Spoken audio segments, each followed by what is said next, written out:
Happy Friday, people. Nice Friday afternoon, man. MZ, how are you, sir? What up? Matthew Zachary, it's the last and only time I'll say that here, but just in case, people don't know who MZ is, like you could look up MZ. I'm sure you get all kinds of stuff. I'm one of the only Matthew Zacharys on the internet for some reason. Nice. That's exciting. And because I was first to index back in the early 2000s, I'm the first 18 pages of a search. Wow, that's pretty awesome. Wow. It's no that's quite an optimization needed. This was Yahoo shit back then. So yeah, totally. What's funny is I just looked the other day. I registered my matthampton.com domain in 2005, I think, or 2004, or something like that. It was way later than I thought, because now I'm I'm an all tech guy now, but I kind of remember that wasn't always the case, right? I at one point didn't give a shit. And so you remember your first AOL handle? Yes. Jughead628. Yeah, totally. Yeah, 100%. I Tom, actually remember my ICQ. Mine, I got it when I was in college, so don't judge me. It was Dr. Schlager after Goldschlager. That's fucking great. And I was like, that could be the dumbest fucking name. And then somebody that Matt knows, and I'm not going to tell you who, goes by Lynn Biscuit. Spelt like Limp Biscuit, and I went, no, that one's dumber. Yeah. And she's one of the smartest fucking people I know, MZ. She's brilliant. That's funny. Tom, as someone who discovered Goldschlager as a high school senior and then indulged in it probably too much in college, that seems like on brand for you, even though we just met. Yeah. Look, man, it's been a minute since I've gone hard into any alcoholic endeavors. Probably a good 20 years. Anything past 3 drinks, and I don't want to be anywhere. But I was at the top of the Swiss Alps, looking over the Italian Alps and the Swiss Alps on both sides, taking in the view, and I see a gin made in Switzerland from herbs from the area. And I was like, I'm a big gin guy. I was like, I got to buy one of these bottles. And I pick it up and all these gold flakes start going everywhere. And I was like, yeah, so this might be a full stop rate a blocker. I'm not sure I can get down with it. I ended up buying it, and thank God it tastes nothing like Goldschlager, but I was like, all of a sudden I had this visceral flashback of no. I thought you were going to be the last time I had Goldschlager was sipping it on the... No, God, I was like, last time I had Goldschlager, I was throwing up in a gutter in Baltimore. Yeah, right. Yeah. It's still on brand. It's still on brand. Still there. It's 100% on brand. So MZ, I want to hear, you and I touched on this a little bit, but I actually am very curious about your story because I've never heard anything like this before, but I love where you're at now as a result of your story. And I think for me personally, it's pretty motivational because I love what you're up to now. And I just, as two guys that have a show ourselves, I think it'd be cool if we could, you've got 2,000 shows or something insane. Wow. I produced a lot of content. Yeah. Yeah. Right. It's impressive. So I don't want to take any more time talking about anything, but that's tell us how you got it. Let's just walk into this. Let's start at the beginning. I had a really unordinary life, and I appreciate every second of it. And just channel my dad, who's still with us, every day above the grass is a gift, and you shouldn't really poo-poo too many cat posters because there's a certain legitimacy to the cat posters.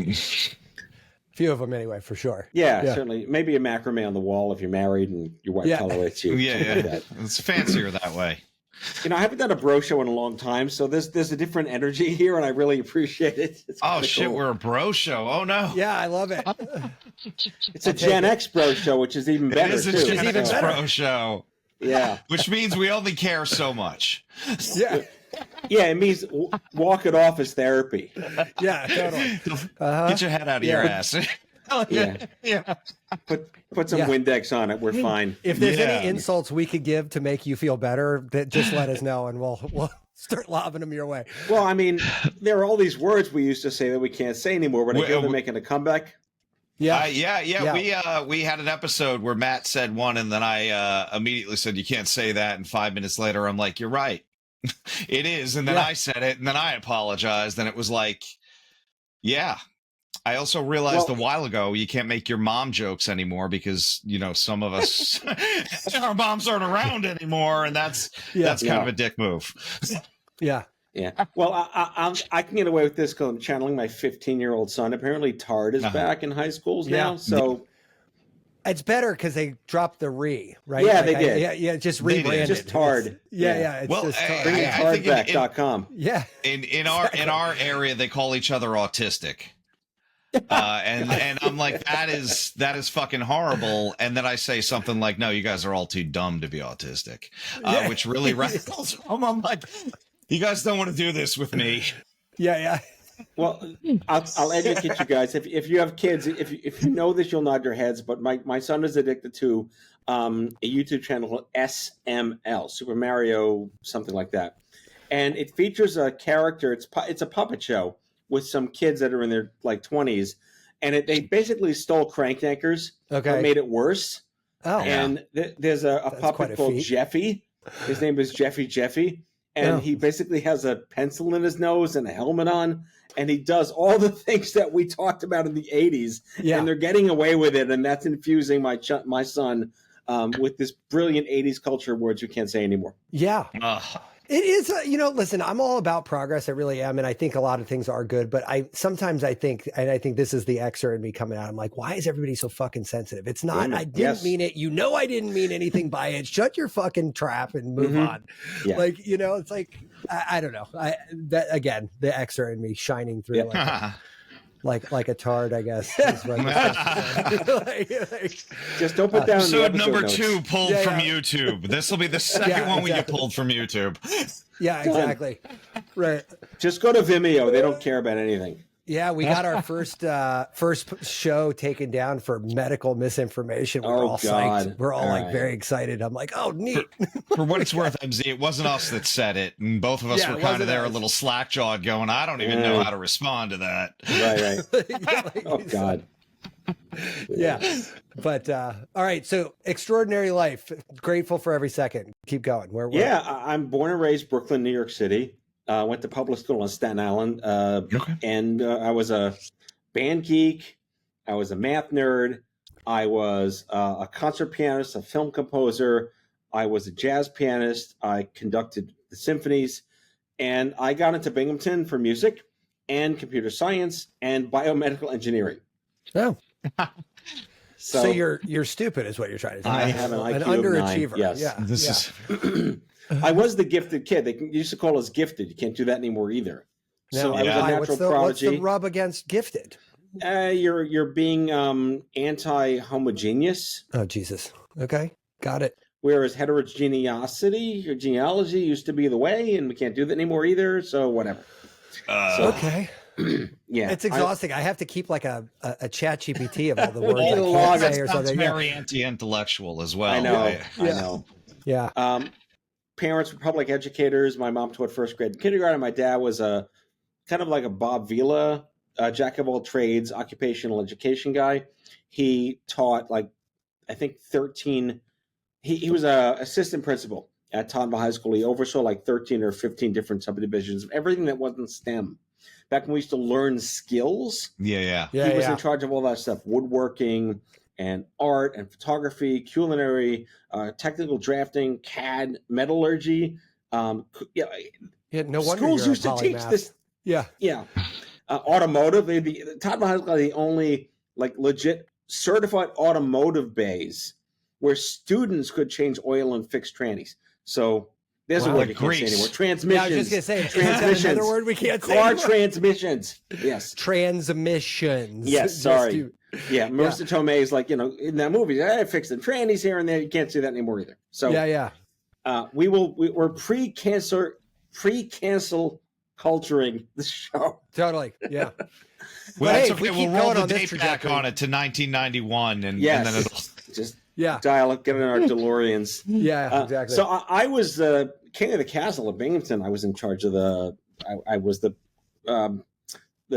pianist for the theater group and the music group and the repertory group, and I was music directing shows in campus theater and outside of theater, getting my degrees and doing all this wonderful stuff. And I eventually settle on kind of like a computer science, music sociology, playwriting, music theater degree. It was a hybrid. I almost did that in college, and I realized nobody's ever done that in college.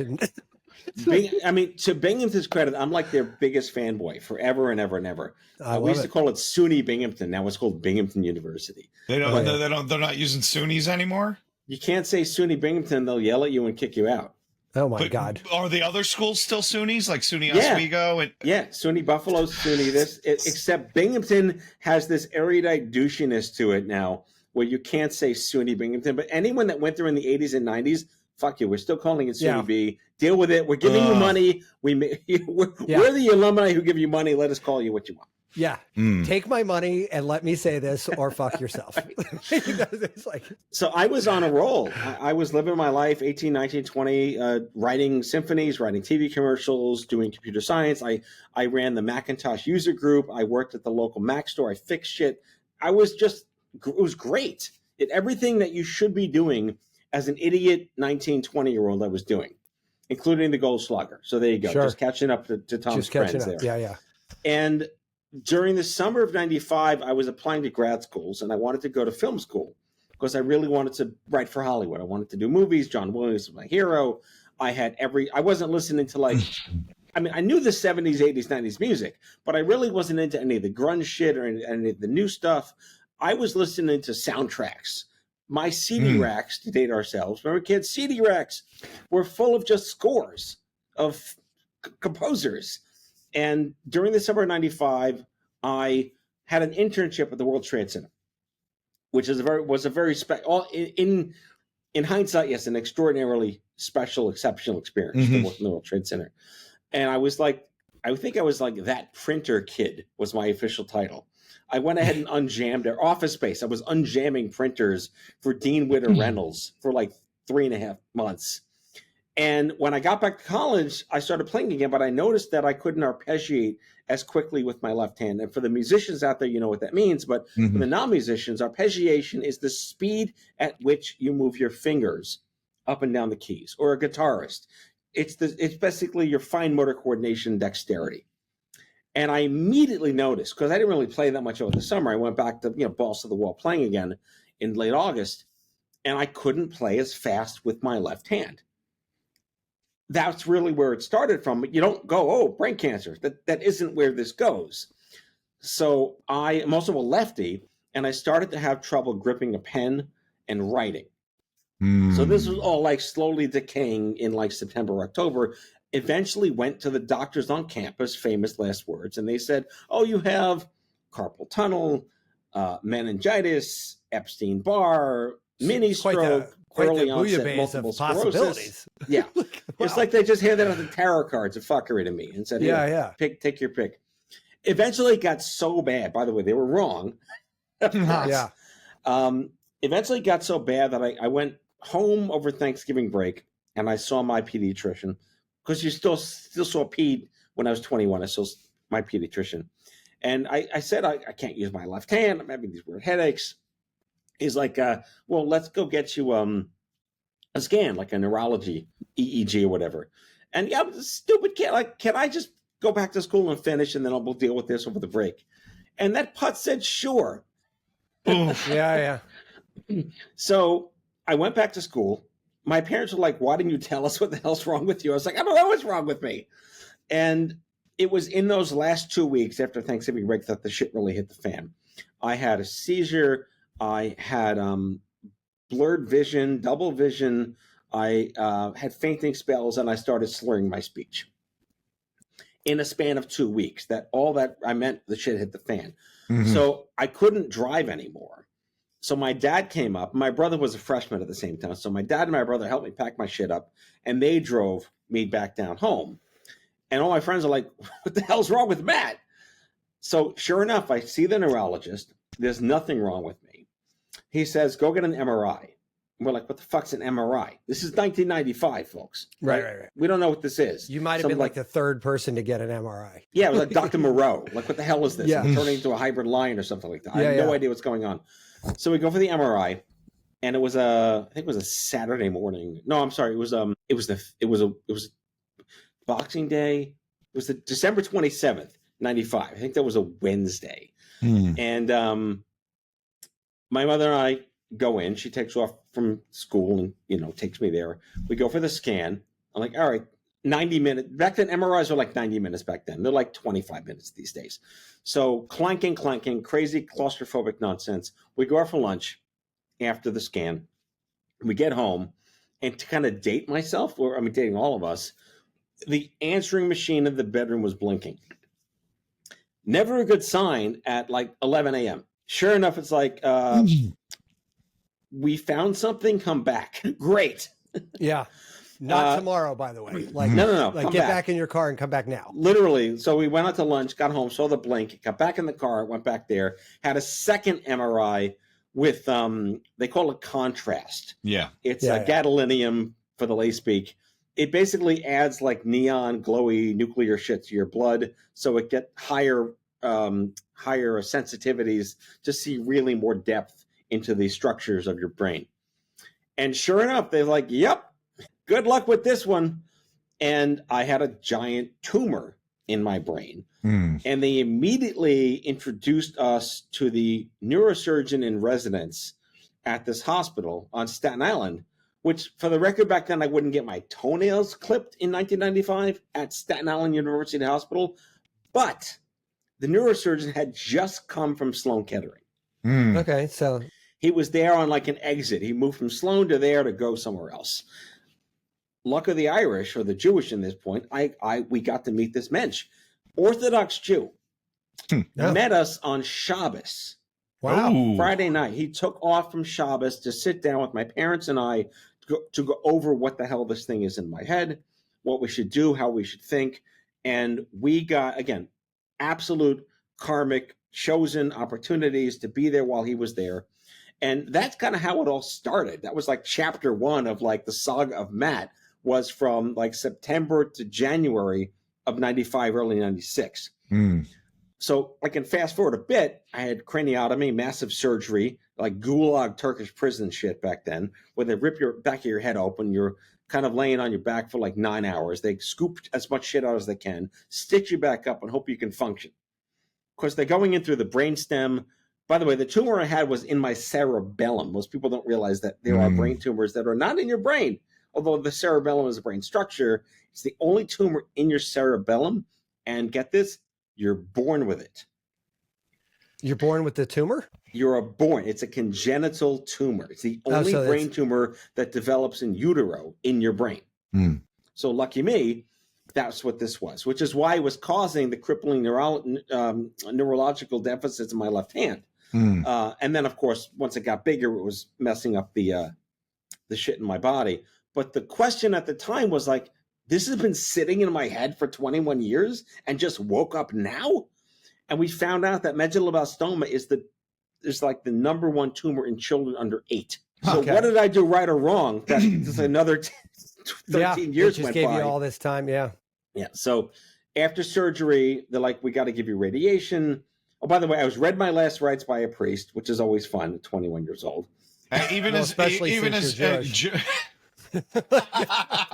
You just covered all your bases, huh? Yeah.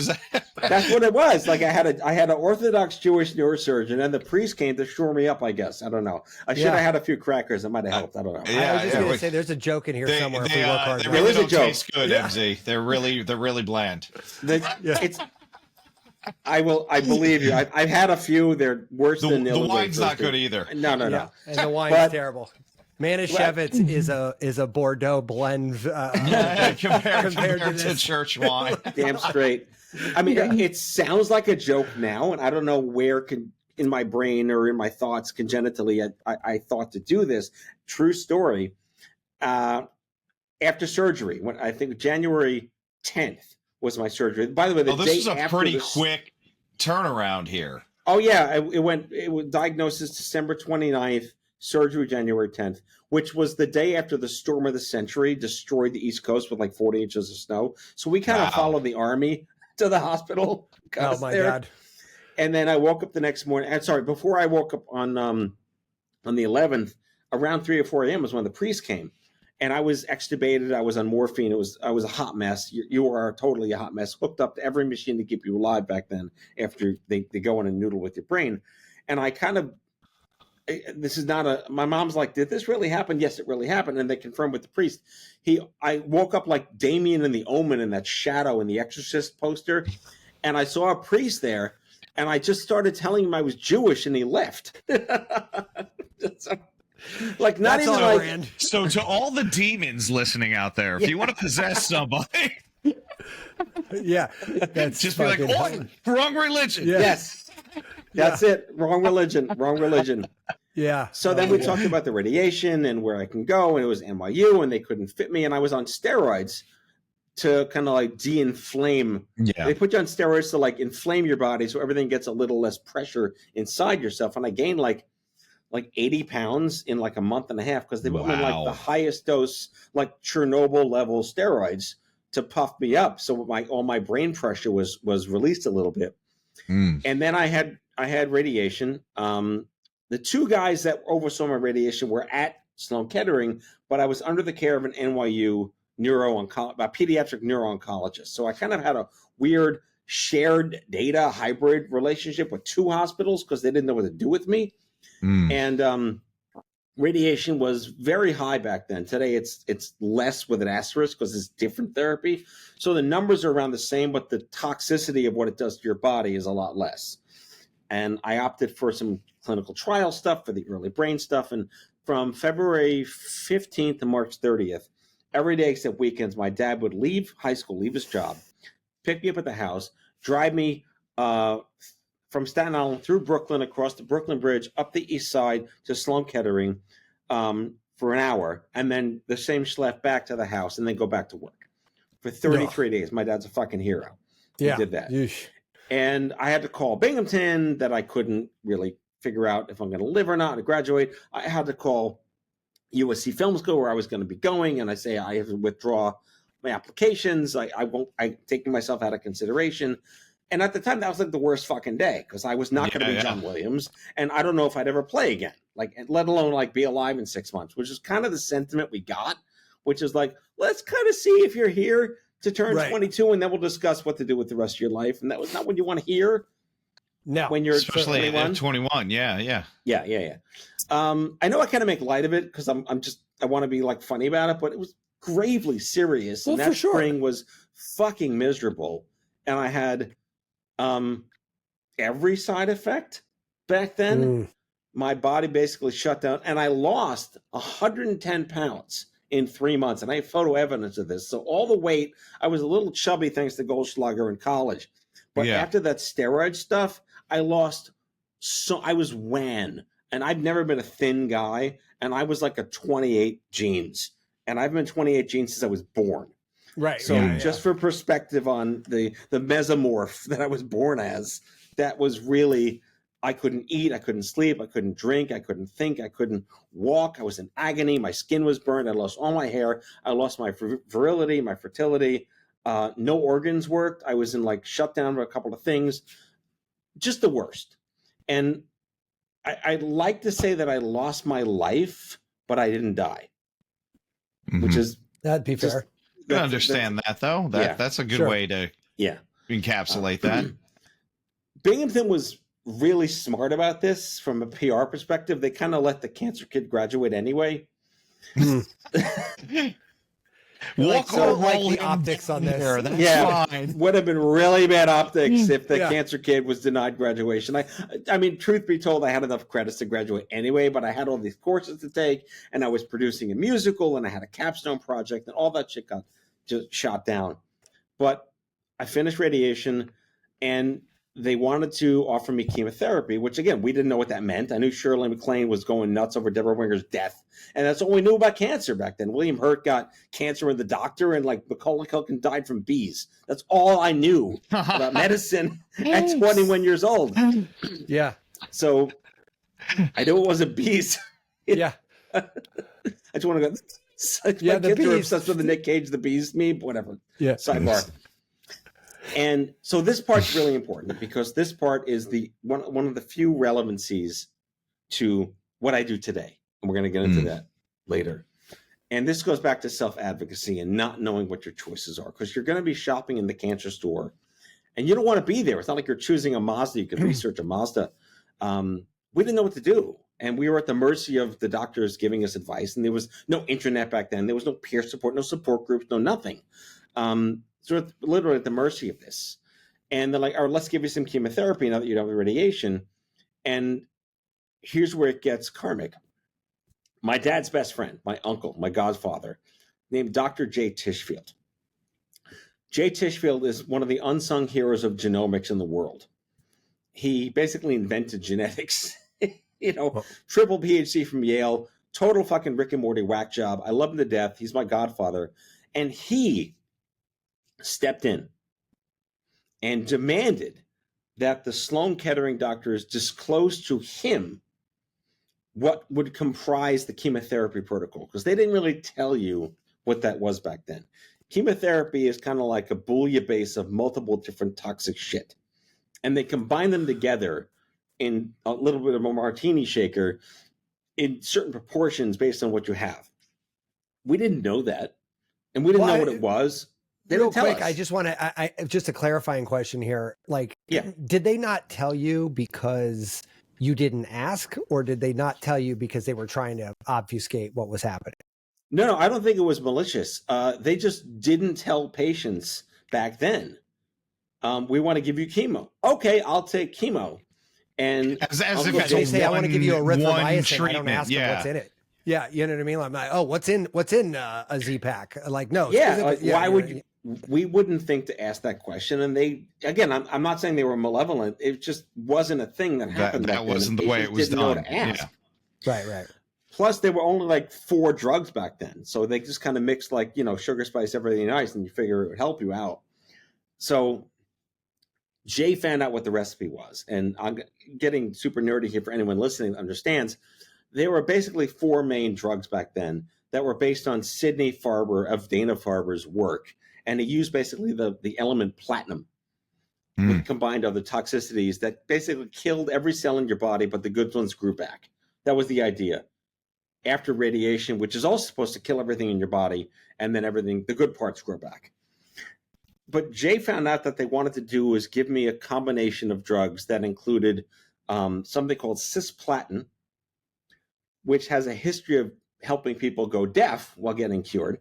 Sweet. And a medicine called vincristine, which basically gives you permanent neuropathy in your fingers and toes. Awesome.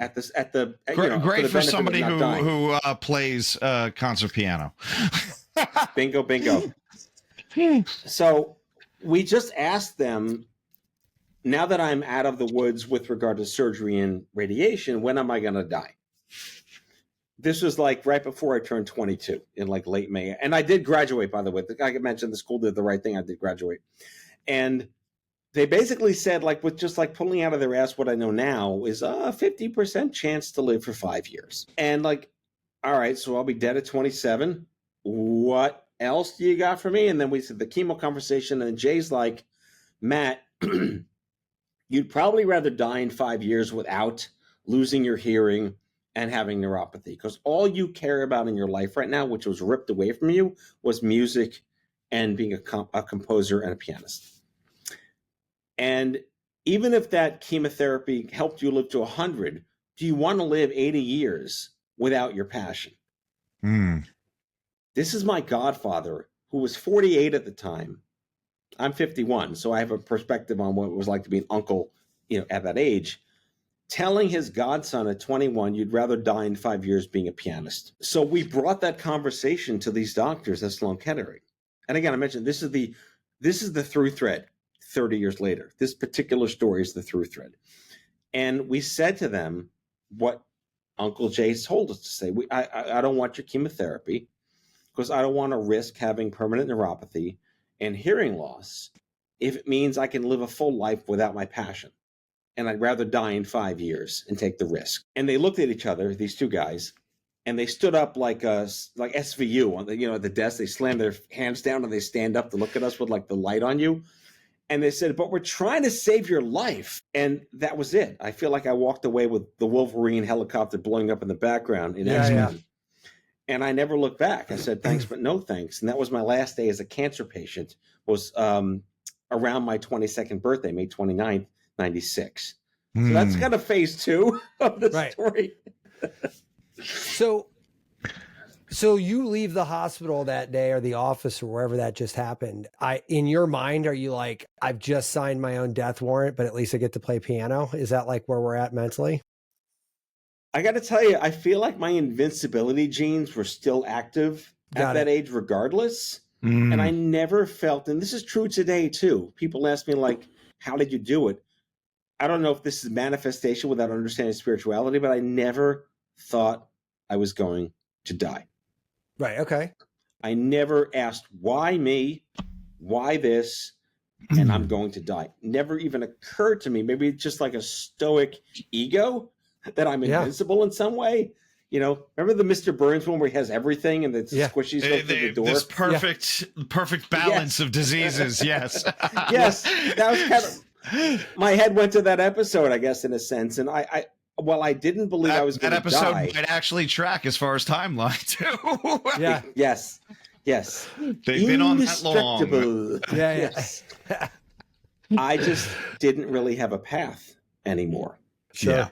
All of my friends were there. They came to the hospital. They sat vigil with me. They brought shit. They were there at the house every day. The casseroles were replete in the household of my parents. Everyone. My dad was well known. It was like there was no viral back then, but everyone knew that Matt was sick. You were Ferris Bueller. Meaningful. I really was. No water tower. No water tower. No dancing in Macy's parade, but no. But my friends went to grad school and they all left, and I was home with an AOL account, you know, Piano Man NJ. I thought it was Piano Man 527 was my AOL account back then. And I had no path, no grad school, no job, no prospects. I had to rehabilitate myself. One would think that Sloan Kettering would see the cancer patient concert pianist kid and offer him PT. Or OT or something, anything. No, I mean, I was able to play better after surgery because they took the damn thing out of my head. But I had lost 11 years of training and muscle memory and all the traditional things you need.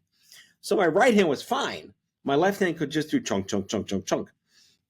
I had nothing to do. And so hold on a second, wait, real quick. You said something that comment gnawing away at me. What do you mean you lost 11 years? Do you mean like you just forgot how to do it, or you just couldn't do it? Were you trapped in your motor brain skills? You knew how to do it? Yes, the motor skills were gone. Interesting. 8 months of not using it had eroded the muscle memory and the history that my body had. So I mentioned like early symptoms where I couldn't play as fast. I couldn't arpeggiate as fast. I could arpeggiate a little faster, but it would take me another 5 years to get. If I had a full-time piano career from that day, it easily would have been another 2 or 3 years before I got back to my prowess before I was diagnosed. That's bonkers. Okay. Well, that's professional musician. I'm not talking like go play piano at the mall. Yeah. No, I hear you. Yeah. So, I had no path. I had no friends. They all gone away. I was supposed to be in Los Angeles. I'm stuck in my bedroom again. I'm completely impotent. I'm burned. I'm in pain. I'm on like 90,000 different medicines that counteract the side effects of the other medicines. And I had the worst summer ever. And there was no figuring out what to do. There were no support groups. There was no peer support. I think my dad took me to a group that they recommended later that year, but it was full of grandparents. And I just didn't feel like I belonged there, and we politely left, which is a kind of like I'm foreboding to where we can get to later on. Yeah. But it took a long time to figure that out. And I pretty much spent my 20s alone, isolated, and not knowing anyone else that had gone through this in their 20s or 30s. I got a job fixing computers, which was my kind of plan B from school. And I eventually built an entire career for myself in the advertising industry. And that's kind of how I gained my marketing chops and my branding chops and my creative chops. I was using Adobe Photoshop and Fontographer and I Work loved Express and Fontographer. Illustrator and running ISDN lines and punch panels and all the cool, creative new media stuff that was coming out. Macromedia Flash, Adobe PDF. I started my digital career with Macromedia Director and a summer learning lingo, and was too dumb to even realize, too wet behind the ears to even realize that lingo wasn't even close to a computer language. But because it was my first real one, I was like, oh shit, this is easy. I could make fun stuff move. And like everyone else, all these programmers I knew, they're like, what the fuck is this? And I'm like, it's awesome, man. They're like, this is nonsense. I'm like, no, it's great. So that was kind of like Plan B became my career. And as kind of like a Plan C, I did slowly start to rehab myself, but I wasn't able to play, 40 hours a week anymore. I did take the piano from my parents' house into my apartment when I moved out a couple of years later. And that just became something I did. And I guess I could wrap this chapter up by saying what I did was my friend who did go to grad school and was Hans Zimmer's intern, sound engineer intern. Oh, wow. Yeah, name's Mike Babcock. He's an Academy Award-winning sound engineer these days from Hollywood. Great guy. And he invited me out to L.A. in like 98 when I had a couple of my chops back, because I was playing music. I was writing music in my head. My left hand took a long time to grip a pen again. And the story goes that I went out to L.A. I sat down in the studio on this 9-foot Steinway Grand in this like $1 billion Hollywood recording studio. And I just played for like 6 hours straight. And Mike recorded all that music, and he mixed it, and he mastered it, and I walked away with a DAT tape of 52 songs. Wow. That's cool as shit. Yeah. So then I went to Disc Makers, which is a place you could used to go in here in Manhattan, where you gave them your DAT tape, and they pressed CDs for you. And you would design the cover art and the liner notes and all the old shit we used to have. And I wound up having 2 albums that I could hold in my hand and say, fuck you, cancer. Sure. I could play again. That's wild. That's awesome, man. Yeah. That's really awesome. Yeah. I didn't do it for any vainglorious purposes. I didn't sell them. I didn't want to be like a Narada Equinox, Yanni, John Tesh kind of guy.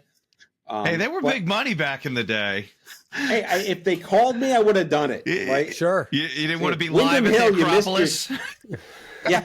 Yeah, I love that album, by the way. That's a great album. Yeah, it's funny. Or John Tesh at Red Rocks. Yeah, That's Red Rocks. Really great album. Yeah. So this was a long time ago. You ever throw these discs in, or hopefully you've made an MP3 of them on for your iPhone? Are they on SoundCloud? Yeah, if you want to, if you'd like to give me 18 cents, they're on iTunes. Okay. Yeah, I always wondered how that works. I pay that like $40 a month for all you could eat Apple, and I'm like wondering when I go flippantly downloading shit in the middle of the night, like what happens to that person? Do they get money from this? Not much. Not much. They get not much. No, not much at all. But those CDs were my gateway into what I wound up doing with my career. Because I gave them away for free, just for fun, to my oncologists, my nurses, and my USL. I just said, I'm alive, here's some CDs. Just like give them out to the other kids. CDs. It was inspirational. I really felt a sense of redemption. And that while I'd never be John Williams, I have the ability to write, to think, to play, to compose, to express myself on an instrument again. You in fact have 2 full albums on iTunes.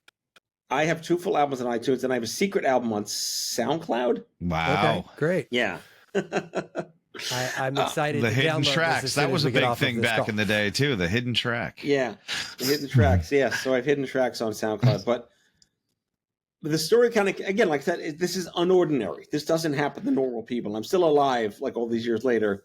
And one day, like a big pharma rep back in the late 90s or early 2000s stumbled into one of the NYU or still in Kettering studios with their drugs and their suitcase and their flyers to sell whatever to the doctors. And they noticed that one of my CDs was like stacked up on the desk. And they asked, what's this? And the joke is like, oh, here's an album from a kid we said would die and never play again. Who's alive and plays again? Enjoy. Yeah. And this was like, there was no HIPAA back then. This is like, I was outing myself on an album of the cancer patients. And it turns out that that rep worked for a pharma company that made one of the drugs that saved my life, one of the side effect drugs that I was taking. Oh. It just, again, karmic shit. And back then you could do this. You can't do this anymore with the regulations. But they went back to this big pharma company and said, I found this kid who's got this album, and he was on one of our medications, and it really helped his quality of life. So then I became a spokesperson for this drug. Wow. Yeah. And they bought like 100,000 copies of my album. Holy shit. Wow. And they gave them out around the world with a little sticker on them. Wow. Brought to you by. Brought to you by. And Well, I quite was literally in this case, right? Like, had it not been, you know, like. Yeah, and they did all this press for me, and Keyboard Magazine reviewed the album, and they called me the Cancer-tainer. Oh my God. Ooh, that's I get it. Yeah. Makes sense. It tracks, but Yeah. that's got two blades on it. You know what I'm saying? Yeah. But I got Keyboard Magazine to write about me and my music, which is really, really cool. Yeah. And that was the article that found its way to the American Cancer Society, who then started to invite me to play at their Relay for Life fundraisers. That is an insane chain of connections right there. Yeah. Isn't that crazy? Yeah. It's awesome for you, but like just taking a half step sideways, it kind of sucks that they're like, ooh, we could make money off of this kid. Here's this kid that should have been fucking dead. glom Let's onto exploit him. Yeah. Yeah, exactly. Like, since he's not dead, let's fucking exploit him. Yeah, I just, oh, come on. And I wasn't like a business negotiator. I kind of sold it to them wholesale, and I probably could have done a better deal back then. It just didn't occur to me to do that because I had a day job that was doing it right at the time. The last step in all of this was in playing for the American Cancer Society. I was invited to one of their big events in Washington, D.C. And they held this like 50,000 person lobby day in 2002 to work on some kind of like survivorship reimbursement or some lobbying stuff to threaten our elected officials, like the cancer community demands you do this. And they did it, but they asked me to open it. So I'm on a band shell with 35,000 people in the National Mall, and I'm playing the music from the album in front of these people, introduced by whomever. Here's the kid. What was that? Like 7-year survivor. Here's his music. He wrote this. I wasn't an advocate. I wasn't anything. And that was the moment that got the attention of Live Strong. Okay. Remember Live Strong, the yellow wristbands? Yeah, of course. They like, we gotta poach this kid to do Another something. thing you can't say anymore, I guess, huh? Well, you know what? Lance Armstrong, It's so funny because remember that scene in Dodgeball? Like, I've watched Dodgeball so many, and I'm like, that completely destroys the credibility of this entire movie. I'm like, God damn it! Like, that was such a great movie. Pop culture reference ever. Yeah. Yes.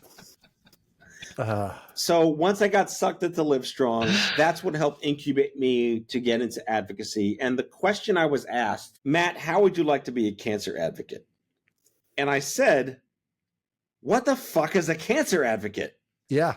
And they basically said, we're going to help the next you have a less shitty time. All right. Well, it's good that they didn't say we're going to try to give more people cancer, because that's what as cancer advocate sounds like. Oh, it's really good. Try it. No, try it. Yeah. Try it. Mikey likes it. Mikey likes sure. it. Oh, see, now you're dating us. Yeah. Well, that's my job on the show. That's the first thing. That's what's dating us, not the 600 other references. Yeah, I know. Look, man, we're a very niche audience, and we've dialed it in. Yeah, I would say the blinking answering machine was probably top of the list. That was way up there. That was way up there. Yeah. It's a cornucopia. We got a dealer's choice over here. Yeah. So from that, I was incubated. I was trained. I finally met other people who had cancer in their 20s that I've been waiting to meet this whole time. And that's when I wanted to get into the nonprofit space. I completely left my career in advertising to start what I'm most known for, which is the founding of the organization Stupid Cancer. Which I just love. we didn't have a lot of time to get into this when you and I kind of met originally, but I knew there was a deeper story there, and I just can't. I mean, it's like, if I didn't hear it from you, I'd be like, you're just making this up. Like, you know what I mean? Like, it's just too crazy, right? But it's awesome. So like, and you're still doing it. I mean, you've got a massive mountain of content behind your name. It's unbelievable. By the way, just for the listeners and the viewers, I'm writing a book that's coming out next June that one of the chapters kind of like condenses this story in the context of the larger book, which is called We the Patients. And Wiley is my publisher. But I think what I'm most uniquely, I wasn't proud of, just happenstance, is someone handed me a microphone and said, how you would like to host a radio show on the internet? I was like, there's radio on the internet? What the hell are you talking about? Those are two different things, dude. Yeah. They don't, this doesn't work. This was back before Sirius XM and all that shit. Wait, this is 2006, Tom. 2006. Yeah. I think Adam Carolla had a show. I think Adam, what's his name? Adam Curry from MTV had a show. Yeah. I think Bill Burr had a show. And that was, everything else was like FM radio. Howard Stern, Brucey, whatever. Yeah. There was an AM cancer show this was like a version of the AM cancer show that I got to invent. So I'm an NPR nerd. I'm a theater kid. I know how to talk. I'm a good interviewer in general. And I was offered the chance to create a 90-minute live streaming talk show.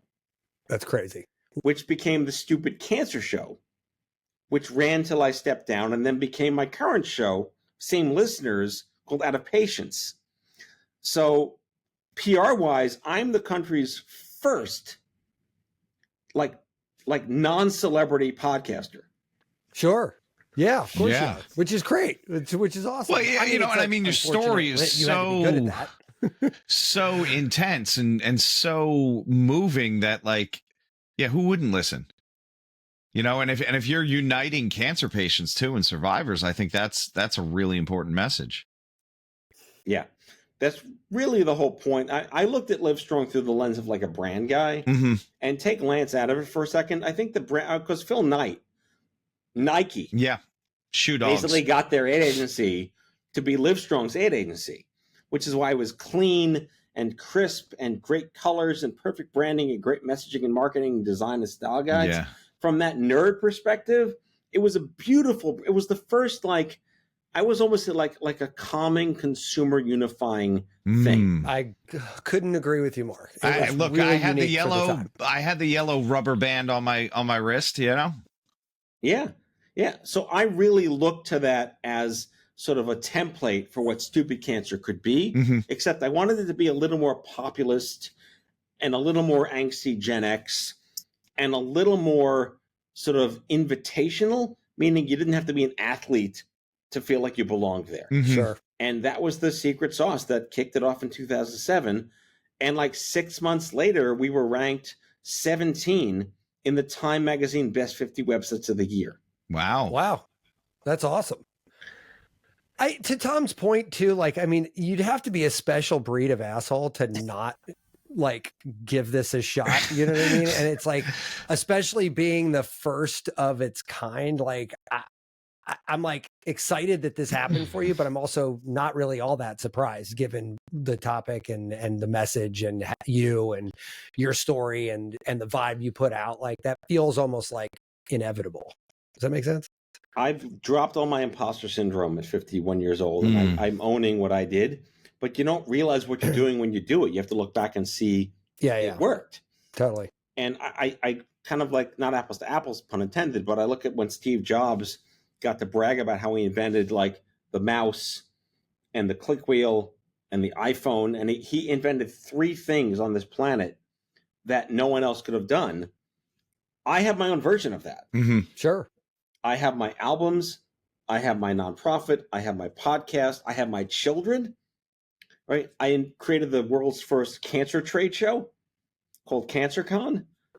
And I'm doing something now. I feel bad laughing, but it's kind of, it's like this, it's awesome really tongue in cheek, and it's like, it is so like, you're going to go there? It'll be a great fucking time. Yeah. Do you have cancer? No, I really support it. Awesome. Yeah. it was like I'm going to go have some was like Goldschlager with MZ at the Cancer Con. Don't literally. You I mean, I won't get into the whole we used to have it in Vegas, which you can't get away with anymore. But yeah, now it's my successor to Stupid Cancer is doing a great job. All props to her. I stepped down 6 years ago, and it's still important. It's still impactful. It still helps millions a year. Yeah.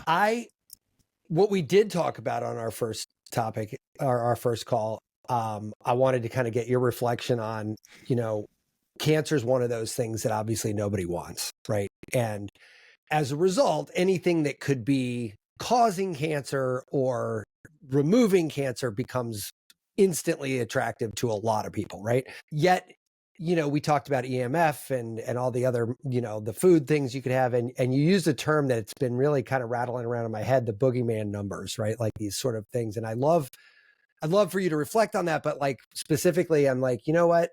We can talk to people on the show that have products or treatments or something to help you avoid this, that, or the other.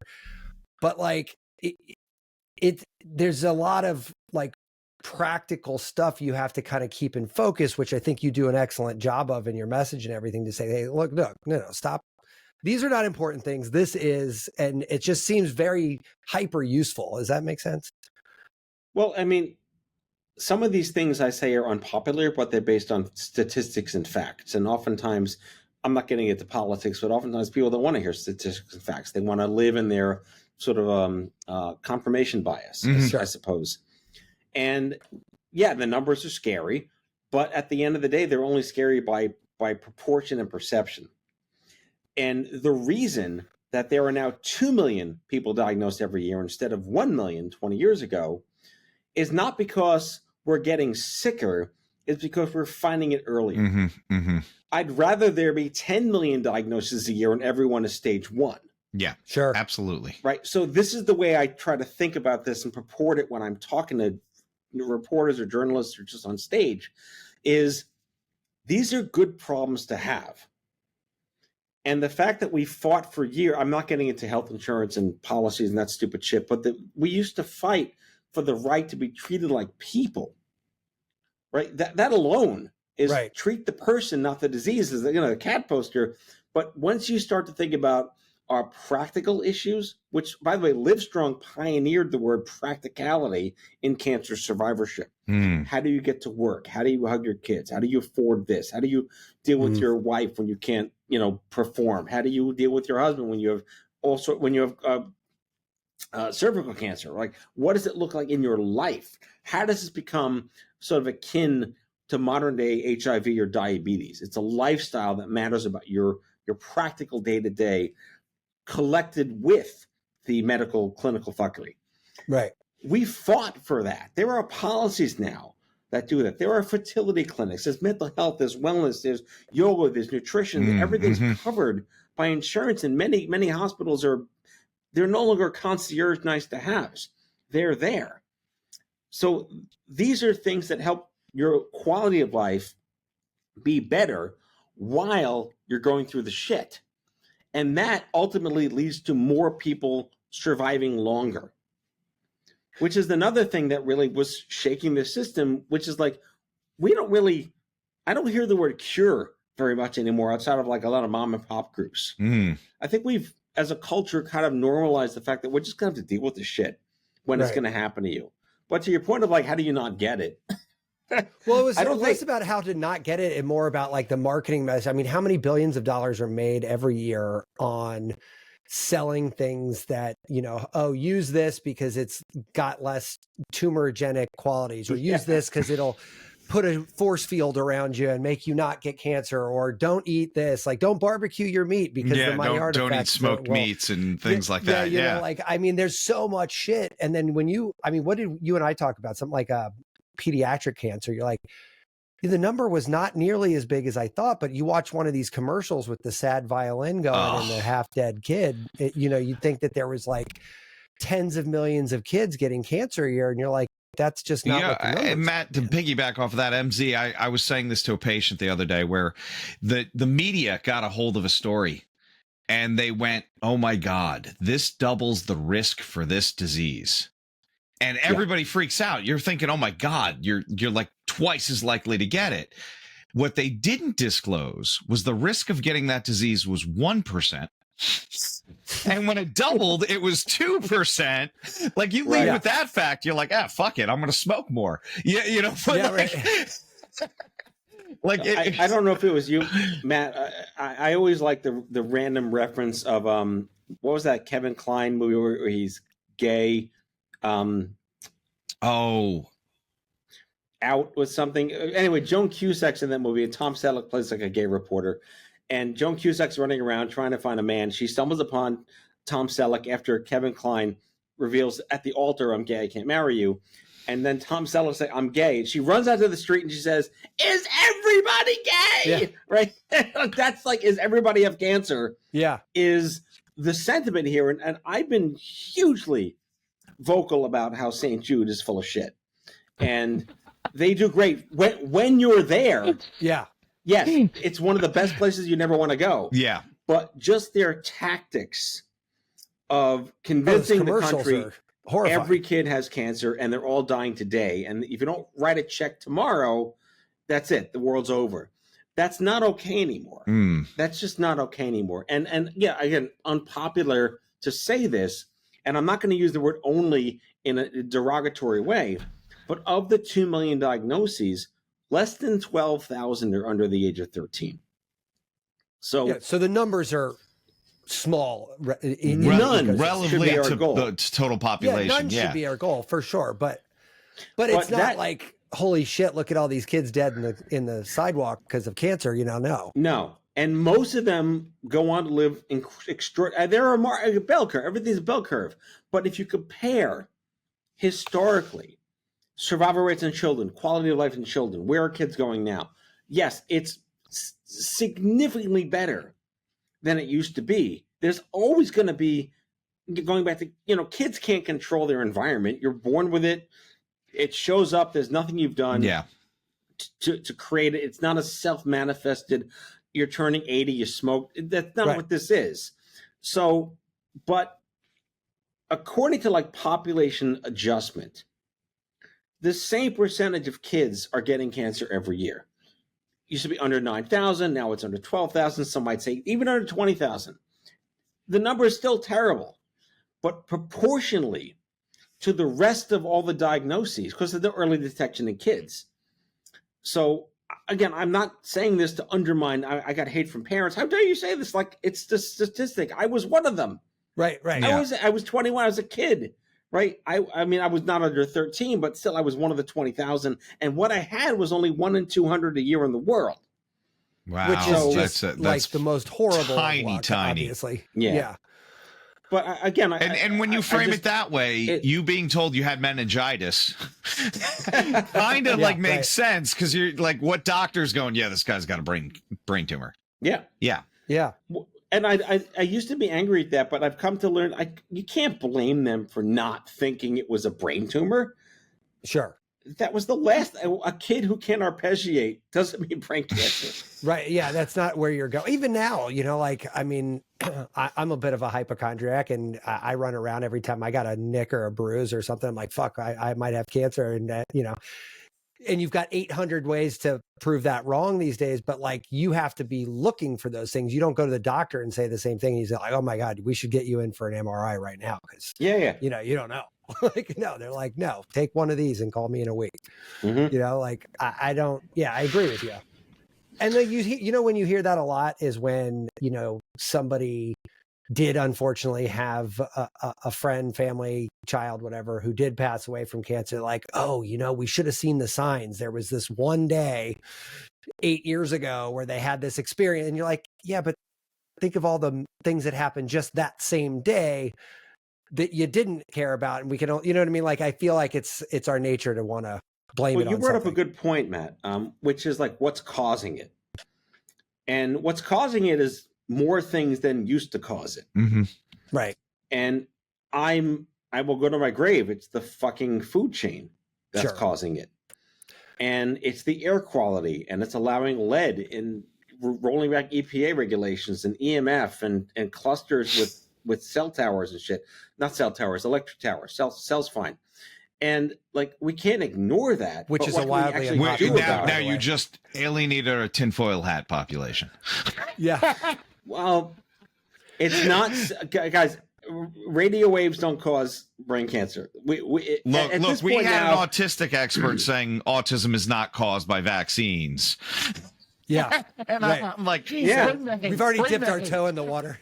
Like, I gotta just like, I don't, you know, Bill Maher has this, I don't know if it's true, but if it is, I'll believe it segment. yeah. We've been hearing, radio waves have been permeating our society for over 100 years. mm-hmm.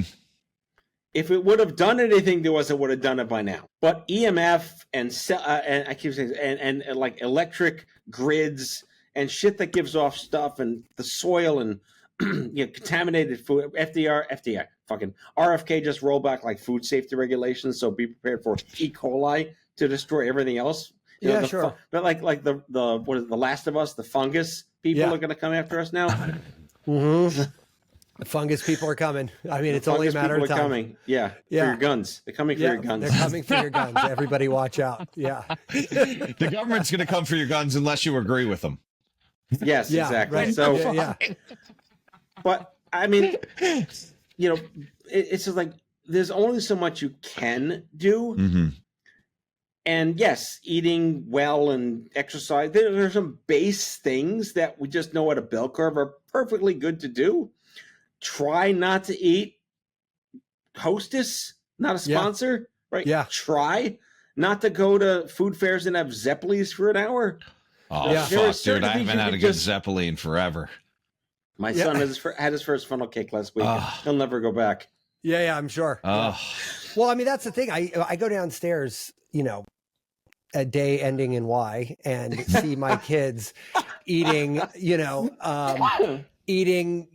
fucking fruit by the foot and, you know, Lucky Charms and all of this other shit. And I'm like sitting there going, what happened? Like, I can't even wrap my head around how we got here. And then I'm like, then I look at it like every one of their friends, they're everywhere they go. My mother-in-law, like the grandparents spoiling the kids. It's like literally everywhere. It's me versus the fucking world on this topic. And it's exhausting. But, you know, I had this conversation with my son the other day, who's 17, and I'm like, you're almost an adult. Here's what's going to happen if you keep doing this. The next couple of years, you're going to look great. You're going to have a six pack. It's going to be awesome. You know, everything's going to be good. And then you're going to hit 25 and you're going to gain 60 pounds.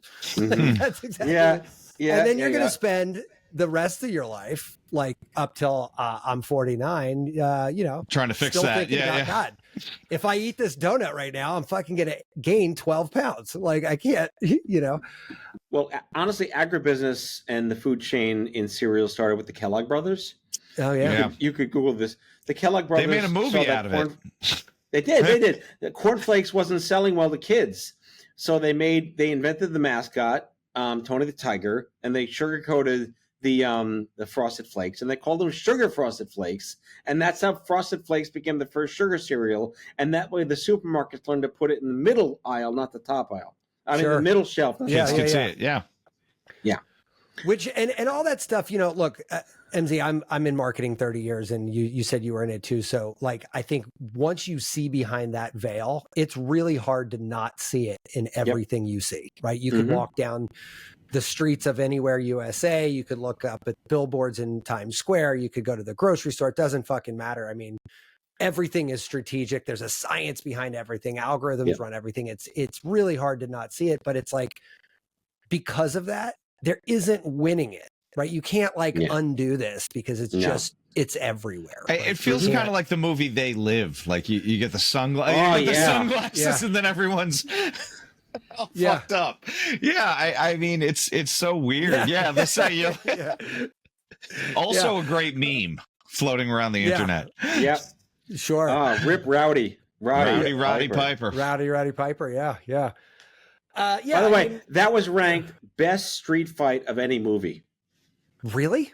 Best alley street fight of any movie. You know ever. what? And there was a Family Guy episode where they recreated that blow for blow where Peter's fighting the chicken. Yes. It has been ranked the best alley street fight of any movie. I'm going to force my wife to watch it, and she'll love me a little bit less. Yeah, but I But we're love that gonna that's do a that. category. We're going to have an award for the best alley street fight, not just the regular street fight, just an alley street It's fight. gotta be in an alley. I think, honestly, I think I heard that on the Bill Simmons Rewatchables podcast. Okay. Listen, I mean, we glorify everything. There's an award for fucking everything. Everyone right? wants Yes, acknowledgement, man. You might as well give it to them. Time is fleeting. That's a great perplexity thing. How many categories of fighting are there that we can qualify? Well, as the best of? to call back to dodgeball, right? They referenced the Ocho, and The and, Ocho. and for shits and giggles, ESPN's like, yeah, we'll run an Ocho, and They did. literally, Yeah. and it still comes on TV every once in a while, and I'm like, it's fucking adults running in inflatable T-Rex I love it. costumes on a horse track, and I'm like, they fucking did it, hon. And she's like, you've been watching it for 45 minutes. I'm like, all right, they got me. Yep. Yeah. Yep. Yeah, but first of all, talk about marketing. The CMO of ESPN was like, should be fucking sainted. That's fucking amazing. Like that is Yeah. like, okay, we got an idea now. We can work with this. They didn't get Bateman though, but it was close enough. It was close God, enough. that's such Yeah, a great yeah. I fucking mean, movie. Come on. Such a great movie. Hey, what was that? Cotton something? Yeah, well, Yeah. the cop was the Yeah. other guy, the guy that played Greg Brady in the movies, or not the Yeah. dad. And he, that's an interesting strategy, Cotton. Let's see how it works out for him. Yeah. Oh my God.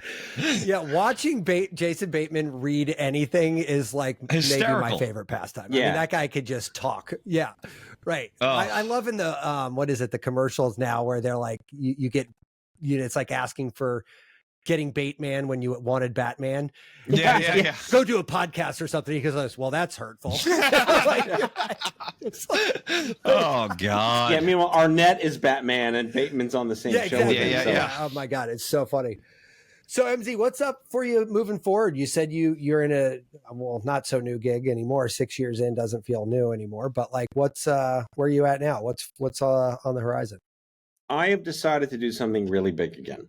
Cool. Is it your third And album? I've been stewing on it for a while because I looked at Live Strong. I look at the AIDS movement, the quilt shit in the 90s. Yeah. Okay. The ACT UP people. I look at what obviously Stupid Cancer was a very populist, I'm going to use that word again, way of uniting people around something that was non-political and fairly bipartisan in a sense. Who doesn't want to not die? Yeah. Who wants a less shitty time? I think where we're at now as a society, and this is really telling, especially since they murdered that guy, the healthcare guy got murdered. Allegedly. Oh, yeah. Allegedly. I still think he fell on Allegedly, those yeah. bullets. Yes, Yeah. yes. I mean, I'm not going to say I'm a closet anthropologist, but I really looked at how the country reacted to the anti-hero status that man, that Yeah. Luigi has. He's raised over $1 million at a GoFundMe legal defense fund. Like that's the sense of sentiment the Main Street has toward health insurance. And it's gotten completely and insanely deregulated and out of control. Look, and it's gotten, I'll tell you this short story, MZ. I was arguing as an acupuncturist to get about $5,000 in back pay, get some claims processed from United Healthcare. Allegedly, somebody shot the CEO.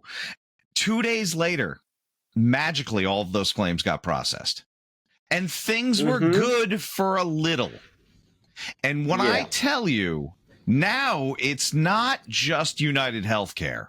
It's every one of those bastards fucking with me. Yep. Every one of them. Yeah. And I'm not billing like a fucking oncologist. I'm not flipping on an MRI that's going to be $10,000. I'm asking for like 120 to 150 bucks. And I'm getting bled. Sorry. That's my soapbox. All right, so here's the top line. And I'm surprised and unsurprised that I'm the first American to think of this and who's going to be able to pull it off. Every angry mob in this country has a super PAC. Mm-hmm.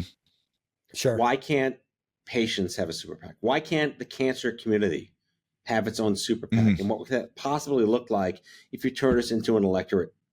Yeah. What would that look like? Well, we're going to find out because I'm doing it. And it's called Cool. We the Patients. I want to be part of that.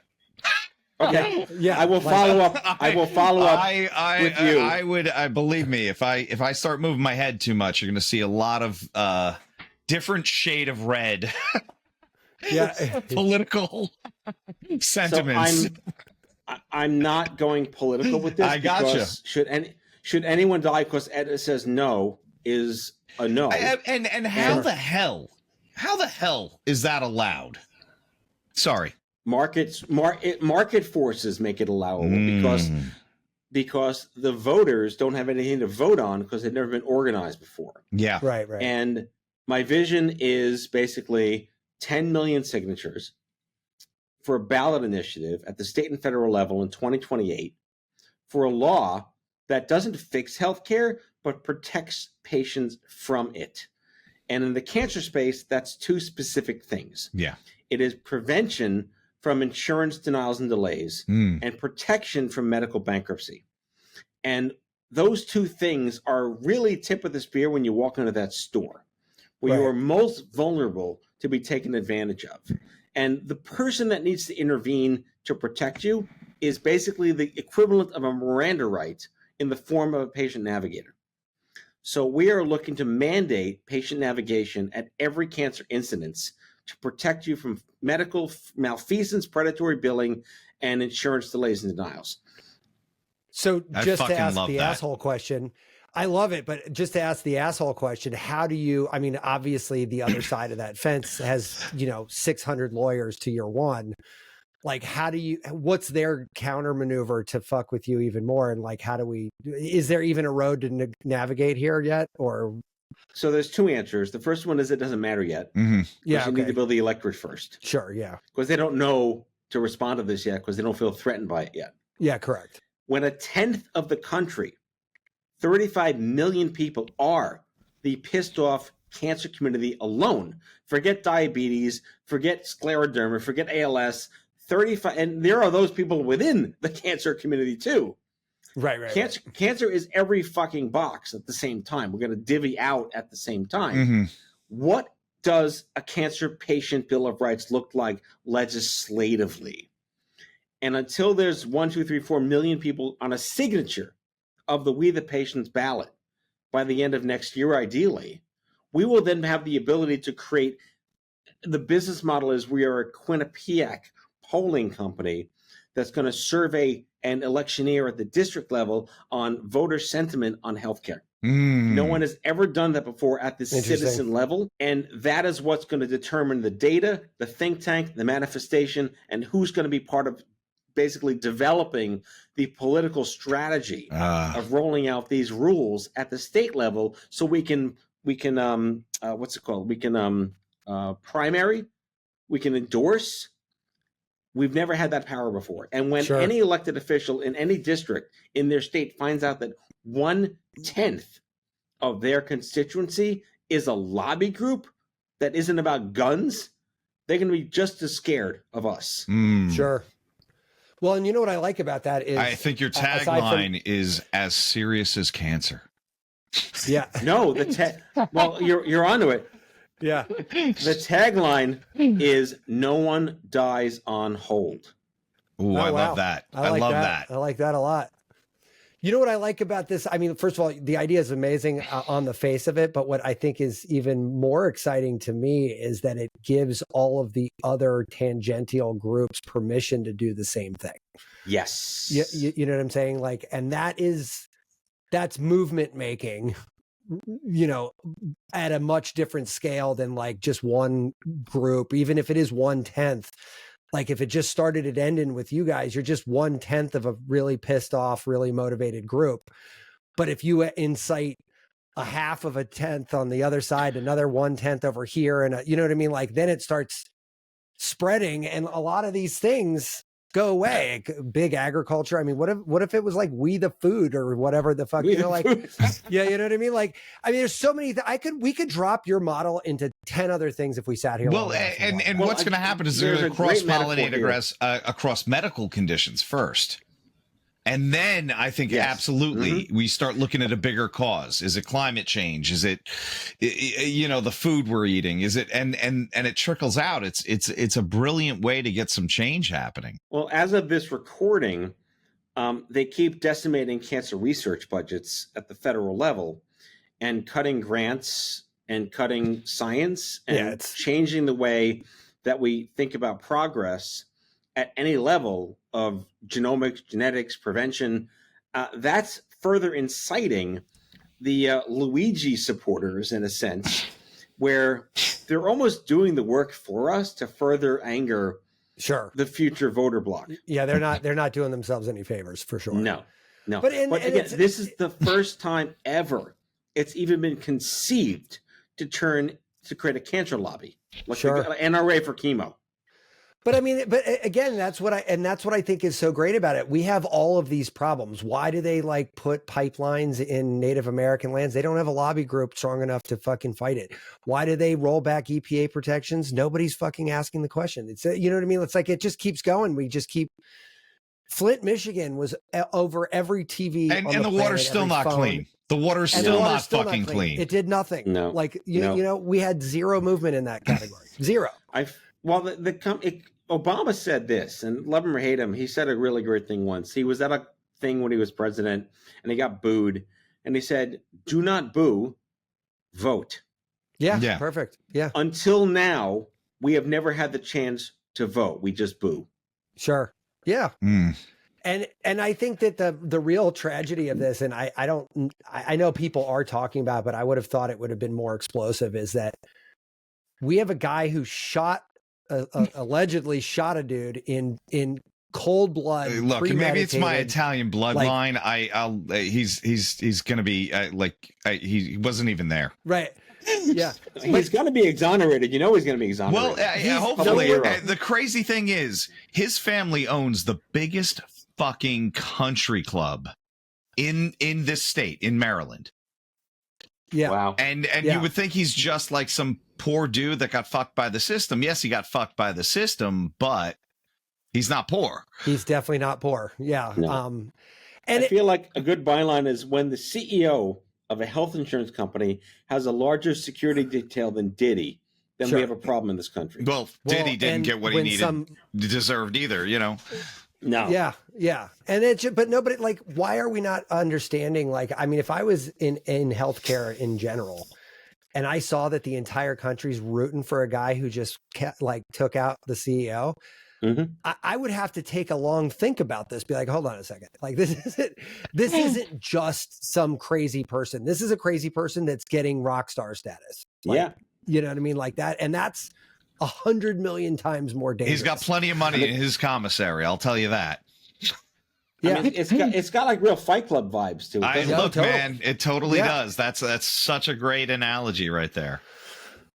Well, listen, MZ, I could talk to you about this for years and years, but if we keep talking, it's going to get flagged and we won't be able to air it anywhere. Yeah, right. So true. So go to SoundCloud. Yeah, just go to SoundCloud. Yeah. How do we send people towards you, man? What do we? I'd love to get people galvanized behind this. This is such a great cause, man. Awesome. Well, let me ask you, when's this airing? 2 weeks from now. 2 weeks. We're launching in October. And the placeholder website is wethepatients.us. Okay, great. Well, you know what? That actually almost works better for us too, because we will publish you in a couple weeks, but we actually are going to do a lot more callback stuff. So we'll make sure to slate you in right around there. We'll call back like a motherfucker that whole once you put it up there, we'll just you'll be re-engaged on the irreverent sphere, as it were. And like I said, I'm mobilizing millions of people. This is a goal for next year, is to mobilize millions of people through social, through anger, and all we want is signatures. We don't want money, we don't want rallies, we don't want meetups. We just want signatures to show that there is a massive sentiment in this country to create a voter bloc to fight against health insurance companies. Somebody's going to spin up all those things for you, MZ. Like, I guarantee you're going to get as much help as you need, man. You got to pick a color now. Well, I think I've enlisted you, whether you want it or not at this point. I'm all in, man. You don't need to, fuck them all. Yeah, you don't need to enlist. We're already there. Yeah. No, I mean, this is the kind of stuff that honestly, this is the kind of stuff that I love about being able to do this show, right? Like we get to talk to people like you and find out shit I never would have had this conversation in my regular life. Yeah. Never, ever. And like, quite frankly, if you did break through my algorithm and hit my eyeballs, I'd be like, I don't have cancer. So Right. great, honestly, I might be so overwhelmed from all the other bullshit I saw that I miss your message. Right. I would see Luigi 16 times, but before I saw We the Patients, I'm sure. Well, again, the psyops is stay single issue, Yeah. stay purple, stay bipartisan, and focus on Main Street. Yeah. Yeah. Yeah. I love Which that. I do think is a message lost with everybody these days. It's just it's exhausting, right? One of the most important things I was told is fight the fight you can fight. Mm-hmm. Yeah. Love it. Totally. That actually resonates with me really deeply because I'm one of those guys who everyone's like, oh, what about, genital mutilation in Africa? I'm like, what do you think I should be doing about that? Like, I don't, are you mad that I'm not mad about it? Like, what are you, I can literally do less than nothing about that. Mm-hmm. Yeah. And people are like, oh, we should be enraged about all these things. I'm like, I mean, I guess we could do that, but that feels You're right. like a It's waste of wrong. time. I can't do anything about that. Yeah. Yep. And especially these days. Oh, have you heard this? Let's get up in arms about that. Like if I had to, I can't keep track of all the stores I'm not allowed to go in. Right. It's like, I can't I gotta afford to go boycott in this any of and, the like- stores I'm not allowed to go in. So we're fair. It's fine. Yeah. Right. Yeah. Boycott it's like, Target. it's Yeah. too I'm not much. buying extra shit right now. Yeah. Right. My goodness. So, all right, cool. Hey, MZ, what do you, where's your show at right now? Out of Patience is the #1 show in life science, but that's not really a category on Spotify. Okay. If you look for it, it's there. And that's a everywhere you have homonym. shows. Which patients are we talking about? It's either domain goes to it. Oh, nice. Yeah, perfect. But it's out of patients like hospital patients. I gotcha. Tom, he's a fucking marketer. He bought the Dude, .org, the .net. It's of course. Why wouldn't you? They give you a combo deal on GoDaddy. Yeah. Yeah, right. Mhm. Select all. GoDaddy, Add we to just cart. plugged you. Please give us $5,000 a month. Yeah, Yeah, because is I that how that need works? .info, .net, .co, whatever. I need all the dots. The dots. Yeah, you might as well give have me them all the dots. I'll take them all. All right, MZ, thank you so Yes, so thank much, you, man. man. This Great is- meeting you. I mean, This is Yeah. a hell of a lot of fun, guys. Thank you so much. oh man, enjoy the weekend, guys, and until next time. Yeah. All right. Bye. Staying on hold for the Staying upload. on hold. Be subversive, irreverent. Health is wealth, but you knew that. Everybody knows that. But so is following us on social media at Irreverent Health. And check out our website for more exclusive content at irreverenthealth.com. Oh, I like this. Thanks for tuning into this episode of Irreverent Health.